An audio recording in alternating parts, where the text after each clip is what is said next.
गुरुर्ब्रह्मा गुरुर्विष्णुः गुरुर्देवो महेश्वरः गुरुः साक्षात् परब्रह्म तस्मै श्रीगुरवे नमः। वसुदेवसुतं देवं कंसचाणूरमर्दनं देवकी परमानन्दं कृष्णं वन्दे जगद्गुरुम्। हरि ओम तत्सत्। हरि ओम तत्सत्। हरि ओम तत्सत्। सद्गुरुनाथ भगवान की जय। चैतन्य आश्रम, आळंदी देवाची, पुणे, महाराष्ट्र, भारत। संस्थापक ब्रह्मीभूत सद्गुरु श्री अनाप महाराज। इनकी असीम कृपा से श्री विद्यारण्य स्वामी एवं श्री भारती तीर्थ मुनि, इन्होंने लिखा हुआ पंचदशी यह ग्रंथ, इसका हम लोग अध्ययन कर रहे हैं।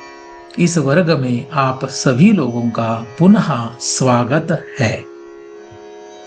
तत्व विवेक, पहले प्रकरण में हम लोगों ने 8 श्लोक यहां पर देखे हैं। आज 9वां श्लोक देखेंगे। तत्प्रेमात्मार्थमन्यत्र नैवम् अन्यार्थम् आत्मनि अतस्तत्परमं तेन परमानंदतात्मनः। अवतरणिका। आत्मा ही परम प्रेमास्पद है, इसके लिए प्रमाण देते हैं और उस प्रमाण का आधार लेकर यह श्लोक बनाया गया है, ऐसे मुझे प्रतीत होता है। बृहदारण्यक उपनिषद 2 अध्याय में 4थे ब्राह्मण में 5वां जो मंत्र है, यही इस श्लोक का विषय है। न वा अरे पत्युः कामाय पतिः प्रियो भवति, आत्मनस्तु कामाय पतिः प्रियो भवति। इस चरण में पत्नी को पति जो प्रिय होता है, वो पति के लिए नहीं, खुद के लिए होता है, ऐसे लिखा है। तो इसका उल्टा करेंगे तो पति को पत्नी पत्नी के लिए प्रिय नहीं, खुद की इच्छा के लिए प्रिय है, ऐसे कहा गया है। इसके और भी चरण उपनिषद में है, लेकिन उदाहरण के लिए हम लोगों ने यहाँ पर यह चरण प्रस्तुत किया है। तो यह विषय सामने रखकर यह श्लोक बनाया है। इसका पदच्छेद और शब्दार्थ पहले देखेंगे। तत् वह, प्रेम प्रेम, आत्मा अर्थम आत्मा के लिए, अन्यत्र अन्य जगह पर, न नहीं, एवं वैसा ही, अन्य अर्थम अन्य के लिए, आत्मनि आत्मा में, अतः इसलिए, तत् वह, परमम परम, तेन उस कारण से, परम आनंदता परमानंदता, आत्मनः आत्मा की। इसका अन्वय और अन्वयार्थ।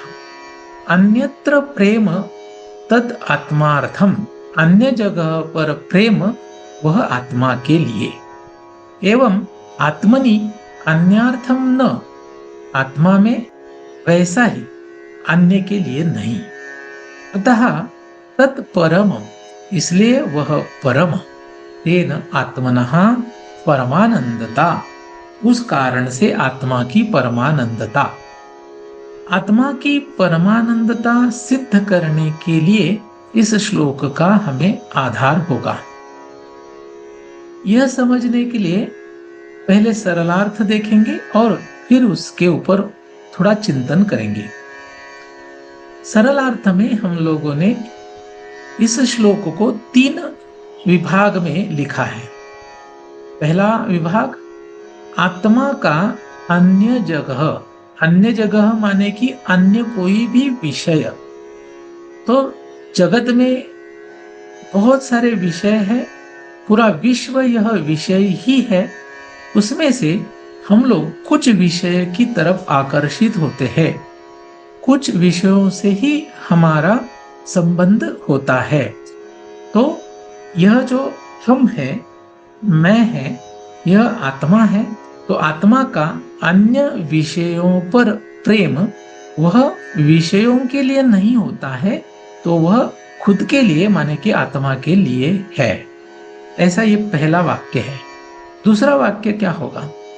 आत्मा में जो यह प्रेम है खुद के लिए, वैसा ही प्रेम वह अन्य माने कि जो विषय है, जैसे कि उदाहरण के तौर पे हमने लिखे हैं पति, पत्नी, पुत्र, वित्त इत्यादि, उनके लिए नहीं होता है। साधारण रूप से ऐसे दिखाई देता है कि पत्नी के लिए हम कर रहे हैं, पुत्र के लिए, पति के लिए कर रहे हैं, लेकिन यह साधारण रूप से दिखता है। थोड़ा सोचकर, शास्त्र का आधार लेकर हमें ऐसा समझ में आएगा कि वह सब हम जो भी कुछ कर रहे हैं उनके लिए नहीं कर रहे हैं, खुद के लिए कर रहे हैं, आत्मा के लिए कर रहे हैं, आत्मा में जो प्रीति है उस प्रीति के लिए कर रहे हैं। तो इसका अर्थ ऐसे हुआ कि सबसे प्रिय आत्मा है और वही परम है। वो परम होने के कारण, वो सबसे श्रेष्ठ होने के कारण, उस कारण से ही आत्मा की परमानंदता यहाँ पे सिद्ध होती है। इसको और थोड़ा समझने के लिए कुछ चिंतन करेंगे। नीचे यहाँ पर कुछ मैंने 7 स्टेप्स दिए हैं। तो पहला है वित्त। किसी भी इंसान का सबसे ज्यादा प्रिय क्या होता है? कौन सा विषय प्रिय है? तो संपत्ति, वित्त, पैसा, धन। जब धन उसके पास है तो वो धन किसके सामने कम पड़ेगा? किसके सामने धन की कीमत जो है वो कम हो जाती है? तो पत्नी के सामने। तो मैं पत्नी बोल रहा हूं तो पति के रेफरेंस से बोल रहा हूं। अगर पति बोलूंगा तो पत्नी के रेफरेंस से होगा। तो हम लोग पति के रेफरेंस से इसको ले रहे हैं, पुरुष के रेफरेंस से ले रहे हैं। तो पुरुष को सबसे ज्यादा प्रिय होता है वित्त। वो वित्त के लिए ही सब कुछ करता रहता है। अच्छा काम करे, खराब काम करे, कुछ भी करे, इंसान जो है, पुरुष जो है, वो वित्त के लिए भागदौड़ करता रहता है। जब पत्नी के बारे में सोचना पड़ेगा तब वित्त के बारे में उसका जो प्यार है, प्रीति है, वो कम हो जाती है और पत्नी के लिए वह वित्त जो है वो खर्चा कर सकता है, पत्नी के लिए उसका यूज कर सकता है। तो पत्नी में ज्यादा प्रियत्व दिखाई देगा। जब पुत्र होता है, संतति होती है, तब पत्नी में जितना प्यार दिखाई देता है उससे कई गुना ज्यादा प्यार पुत्र में दिखाई देता है। वित्त, पत्नी, पुत्र, ऐसे प्यार जो है बदलते दिखाई देगा। अभी कुछ कारणवश घर में आग लग गई और सभी है, लेकिन हर एक इंसान खुद का शरीर बचाने के लिए, खुद को कुछ चोट ना आए इसके लिए सबसे पहले भाग जाएगा। और भागने के बाद, बाहर आने के बाद सोचेगा कि अरे बाकी के कौन है या नहीं है। साधारण रूप से ऐसे ही दिखाई देगा। वादात्मक कोई घटना हो सकती है जहां पे खुद के बारे में सोचने से भी दूसरे के बारे में सोचेगा वो, लेकिन वहां पर भी वो जो दूसरे के बारे में सोचेगा उसमें उसको अच्छा लगता है, इसके लिए सोचेगा। तो शरीर को बचाने के लिए, शरीर को कोई खरोच ना आए इसके लिए वो पहले भाग जाएगा। अभी जब मन की बात आती है तो मन में जो काम है, मन में जो इच्छाएं हैं, उन इच्छाओं को पूरा करने के लिए मनुष्य, पुरुष शरीर के बारे में सोचता नहीं। 10-10 घंटा, 15-15 घंटा वो कष्ट करेगा, इधर उधर भागते रहेगा। शरीर में कितनी पीड़ा होती है, व्याधियां आ सकती है, इसके बारे में वो सोचता नहीं। और मन में जो इच्छाएं, उसकी प्रीति उसमें बहुत होती है।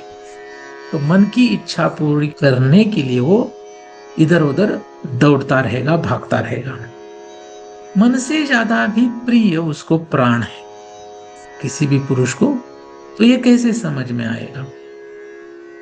उदाहरणार्थ, अगर किसी आरोपी को जज ने गुनहगार ठहराया और उसको संगीन जुर्म के कारण फांसी सुनाई, तो अभी वो जज साहब को विनती करेगा कि मुझे आप फांसी मत दो, मेरे प्राण मत लो, चाहे तो मेरे शरीर में जो हाथ पांव है उसमें से एक निकाल दो, मेरे हाथ तोड़ दो, लेकिन मुझे फांसी मत दो।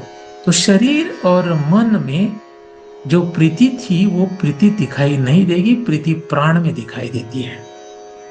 जब कभी इंसान को बहुत दुख होता है, उस दुख के कारण उसको ऐसे लगता है कि अगर मैं सुसाइड करूं तो मैं सुखी हो जाऊंगा, माने कि मेरे प्राण चले जाए तो मैं सुखी हो जाऊंगा, मैं मर जाऊंगा तो सुखी हो जाऊंगा। और इसके लिए बहुत दुखी जो लोग होते हैं वह प्राण त्याग करते हैं। उसको हम लोग साधारण रूप से आत्महत्या बोलते हैं। तो ये प्राण त्याग करने के बाद मुझे कुछ प्रिय जो है वो मिलेगा, ऐसे उसे लगता है। तो इस तरीके से सबसे ज्यादा प्रिय आपको क्या दिखाई दिया? वित्त से ज्यादा पत्नी, पत्नी से ज्यादा पुत्र, पुत्र से ज्यादा शरीर, शरीर से ज्यादा मन, मन से ज्यादा प्राण, और प्राण से ज्यादा उसका प्राण आत्मा, वह प्रिय है। और वही प्रिय होने के कारण वही श्रेष्ठ है, वह आत्मा परम है। उस कारण से आत्मा की परम आनंदता है, ऐसे यहाँ पर सिद्ध हो जाता है। तो आज के लिए बस इतना ही। कुंडलीक वरदा हरि विठ्ठल श्री ज्ञानदेव तुकाराम पंढरीनाथ भगवान की जय। माऊली ज्ञानेश्वर महाराज की जय। जगत गुरु तुकाराम महाराज की जय। सद्गुरुनाथ भगवान की जय।